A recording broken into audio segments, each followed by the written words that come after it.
बिस्मिल्लाहिर्रहमानिर्रहीम। अस्सलाम वालेकुम डियर ऑल व्यूवर्स। कैसे हैं व्यूवर्स? उम्मीद है आप सब लोग ठीक ठाक होंगे। डियर ऑल व्यूवर्स, आज का हमारा जो टॉपिक है वो है retic count test. What we will learn in today's practical और टुडेज लेक्चर। आज के लेक्चर के अंदर हम पढ़ेंगे कि what is reticulocyte count, what is the importance of reticulocyte count, normal range of reticulocyte count, specimen collection for reticulocyte count, requirements for reticulocyte count test, procedure for reticulocyte count test, how to calculate reticulocyte counts। इसके अंदर मैं आप लोगों को दो फार्मूले बताऊंगा जिससे आप इजीली रेटिकुलोसाइट काउंट कैलकुलेट कर सकते हैं manually. What are the causes of high reticulocyte count in blood और circulation. So let's start. What is reticulocyte count?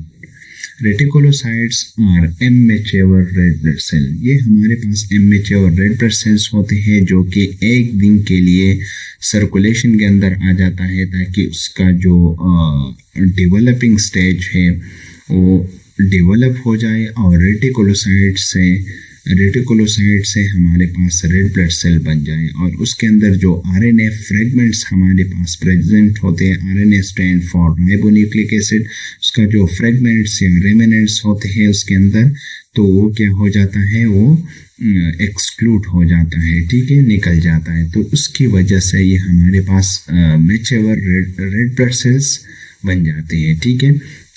जैसा कि आप देख रहे हैं स्क्रीन के ऊपर कि ये हमारे पास रेटिकुलोसाइट काउंट है और इसके अंदर आप लोगों को जो आरएनए की जो फ्रेगमेंट्स है या रेमिनेंट्स है वो आप लोगों को नज़र आ रहा है जो कि ब्लूइश कलर का है, ठीक है। What is the importance of retic count? Retic count का ये जो दो मेन इम्पोर्टेंस है वो ये है कि हम डिफ्रेंशिएट कर सके कि ये कौन से टाइप ऑफ एनीमिया है। दूसरी इम्पॉर्टेंट बात यह है कि हमारा जो बोन मैरो है whether it is working properly और नॉट, कि ये हमारे पास काम कर रहा है प्रॉपरली कि नहीं कर रहा। तो इससे का जो अंदाज़ा है वो भी हम रेटिक काउंट से लगा सकते हैं और उसको फर्दर डायग्नोज करने के लिए हम उससे बोन मेरो एस्पिरेशन ले लेते हैं और उसको फर्दर एग्जामिन कर देते हैं, ठीक है। तो ये जो दो बड़े इम्पॉर्टेंस हैं रेटिक काउंट का, number 1 to differentiate types of anaemia, number 2 whether your bone marrow is working properly or not।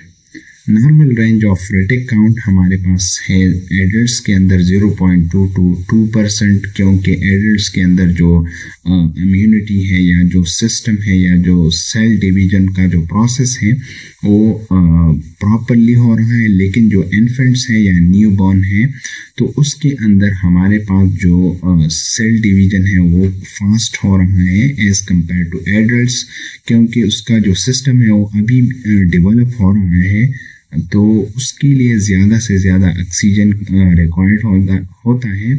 तो उस पर्पस के लिए ताकि ज़्यादा से ज़्यादा ऑक्सीजन सेल्स को प्रोवाइड कर सके उसके लिए ज़्यादा से ज़्यादा आरबीसीज चाहिए हमें, और ज़्यादा से ज़्यादा आरबीसी बनने के लिए हमें सर्कुलेशन के अंदर ज़्यादा से ज़्यादा रेटिकुलोसाइट काउंट चाहिए ताकि वो एक दिन सर्कुलेशन के अंदर गुजारे और उसका जो मैच्योरेशन है वो हो सके सर्कुलेशन के अंदर, और फिर ये जो ऑक्सीजन का जो ट्रांसपोर्टेशन है वो हमारे लिए कर सके।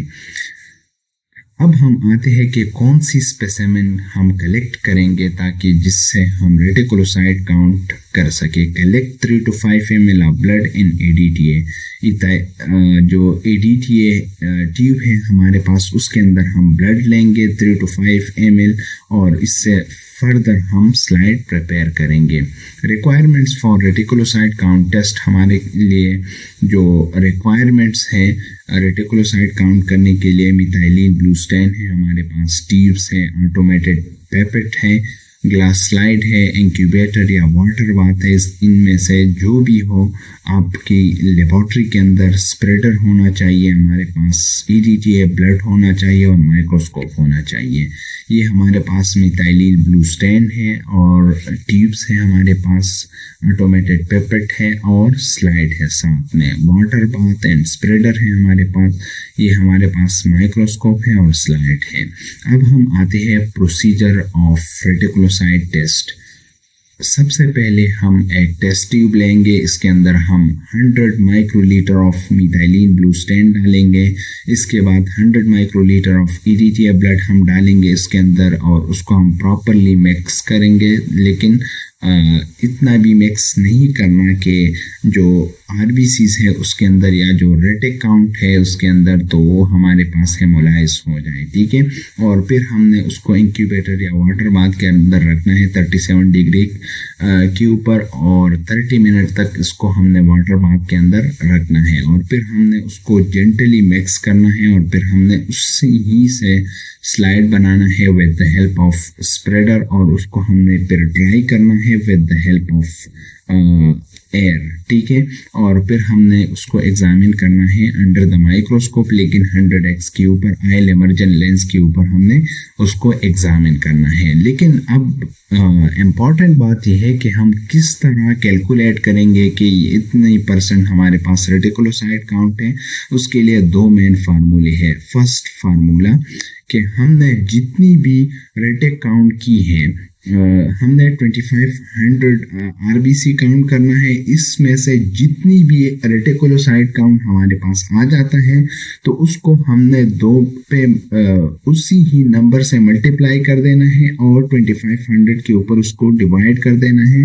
तो हमारे पास जो रेटिकुलोसाइट काउंट का जो % का जो नंबर है वो हमारे पास आ जाता है और उसको हम % के अंदर ही दे देती है। सेकंड फार्मूला ये है कि हमने 10 फील्ड को देखना है और उसके अंदर जितनी भी रेटिकुलोसाइट काउंट है उसको हमने मल्टीप्लाई कर देना है पेशेंट की जो हेमोग्लोबिन लेवल है या जो HB है और उसको हमने फर्दर डिवाइड कर देना है 150 के साथ। तो जो भी हमारे पास रिजल्ट आएगा या जो भी वैल्यू आएगा वो हम % के अंदर मेंशन करेंगे, तो इससे हम इजीली रेटिकुलोसाइट काउंट जो काउंट है वो कर सकते हैं। लेकिन सेकंड जो फार्मूला है वो हमारे लिए बहुत ही इजी और इम्पॉर्टेंट है, ठीक है।